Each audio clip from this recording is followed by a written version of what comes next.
G'day you good motherfuckers, my name's Isaac Butterfield and welcome to the channel. They say that a man's willy is his castle. I may have that saying confused with another one, but I think it still bloody works. Over the past few weeks in the news, the topic of penises has been abnormally abundant. And as we all know, there's nothing worse than an abnormal cock. And ladies and cock havers, Dick Chat this week begins with this incredibly famous album cover from Nirvana's album Nevermind. What a band, but it does have a baby's cock on the front. Interesting choice, gentlemen. So it brings us to the question and why this was in the media at all. Is this, having a baby on the front of an album cover with their cock out, is that child exploitation? Well, Robin Abakana from the Canberra Times. Yes, the Canberra Times, a massive worldwide media publication. Right up there with the New York Times, the Los Angeles Times. Number 3, Canberra fucking Times. Fuck, I hate Canberra. Yeah, you got a man-made lake. Fucking get over it. Sure, there's a lot of reasons to hate Canberra. I hate them mainly because their university cancelled me from doing shows there. Fuck the lot of ya. In fact, I'll go as far as to say, fuck you to the moon! Pardon the tangent. Anyway, according to Robin, was the baby on the cover of Nirvana's smash album Nevermind exploited? Most definitely. The baby floats below the surface of the ACMA Marine Water. It's a pool! Posed like a skydiver. No, it's swimming with arms outstretched. The 4-month-old, how is that child exploitation? It's a child's penis. Kids run around with cocks ahoy all the time. No one cares. If you care, that's weird. The 4-month-old appears to be reaching for a $1 bill, baited on a fish hook. That's what they should be concerned about. The fact that there's a fish hook in the water with a 4-month-old. And the 4-month-old's in the fucking water. Here's the disgusting part, is what Robin says next. His tiny penis is visible, dangling in the water. How dare you cock shame this 4-month-old? They can't even talk, and you're talking about how tiny their cock is. What life will they lead? How dare you cock shame a child? The floating baby Spencer Eldon is now a 30-year-old artist. He's an artist. Explains why he's chasing some cash. Last week, he filed a federal lawsuit in LA alleging the image constitutes child sex abuse and violates federal child porn laws and has cast a long traumatic shadow over his life. Dude, I get it. Everyone wants cash, all right? You're chasing cash. I get it. You're an artist. You got no cash. But to allege that it's the most despicable kind of imagery that anyone could create, it's a big call. And I mean, if that's that type of porn, then I'm pretty sure every mother and father who shows off the most embarrassing photo of their children at their 18th is gonna go to jail. And as for the shadow of trauma that was cast across his life, the shadow wasn't so large that it stopped you from recreating the image several times. Was that when the shadow of the trauma took a day off? No one would know it's your tiny pecker if you didn't tell people. Anyway, as for those of us with tiny penises, did I just say us? I meant those of you. Fuck it. As a proud grower, not a shower. That is a fucking catchphrase I'm gonna get to catch on in this world.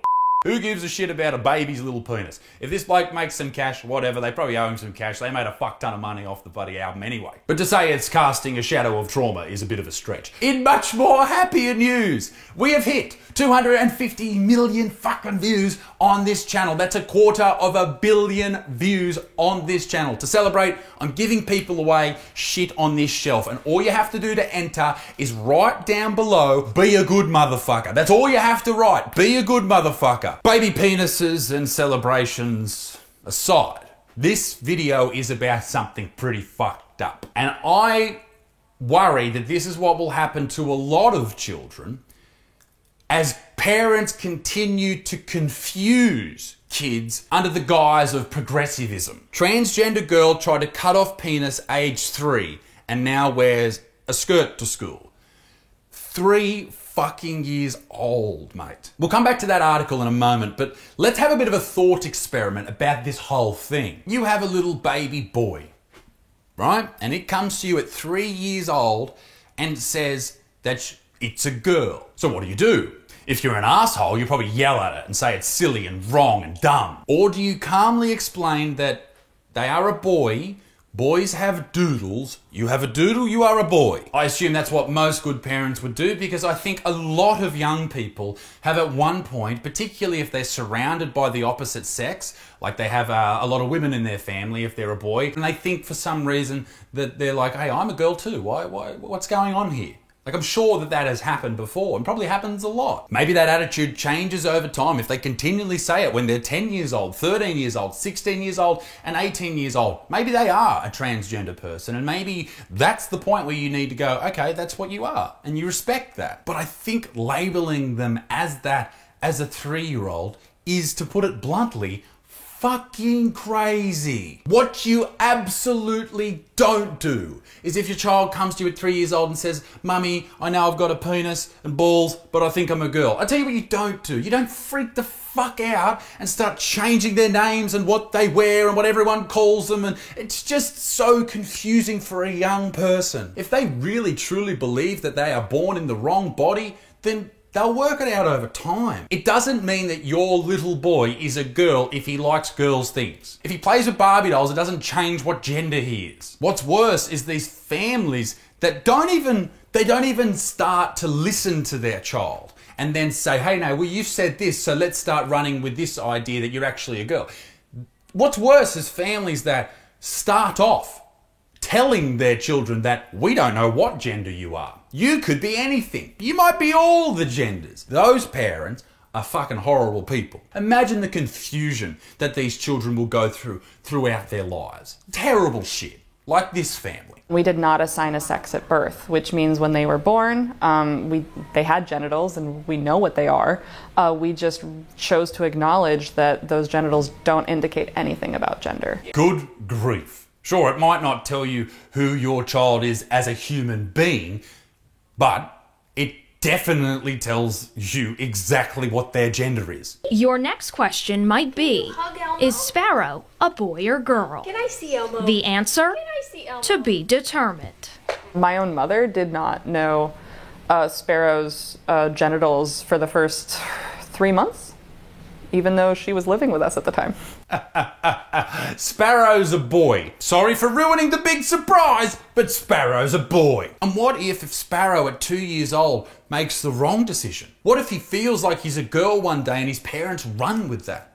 And then at 10 years old, he's like, no, I'm a girl. My parents told me I'm a girl. And then at 16, they're like, oh, yeah, I guess I'm still a girl. And then at 20, the parents go, well, maybe what you need to do is have gender reassignment surgery. And then they have that. And at 30 years old, Sparrow sits there and goes, oh, fuck.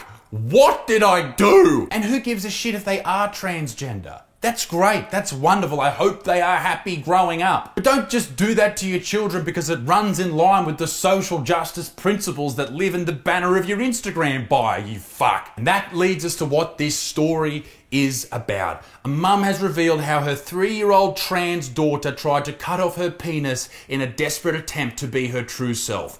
Think about this. 3-year-old trans daughter. No, you don't have a 3-year-old trans daughter. You have a 3-year-old baby boy that you listen to too much. That little fucker can't count to 10 and you're listening to it on what gender it is? Mum of 2, Jess Bratton, said the shock incident 5 years ago made her realise how her doll-loving son, Logan, wasn't going through an experimental phase but instead identified as a female. So Logan liked dolls, so therefore he's a girl. No, he's a boy who likes dolls, and that's fine. Logan always had an interest in girls' clothes and makeup and had always been keen to see how her mum and younger sister dressed. Jess just assumed it was merely a stage her child went through, but when she saw Logan trying to cut off her penis with some scissors, she decided to look into the possibility that her child was trans. I'll say it again, good grief. The kid is seeing the mother and the sister, the only other people in the house, dress a certain way, and he wants to do that.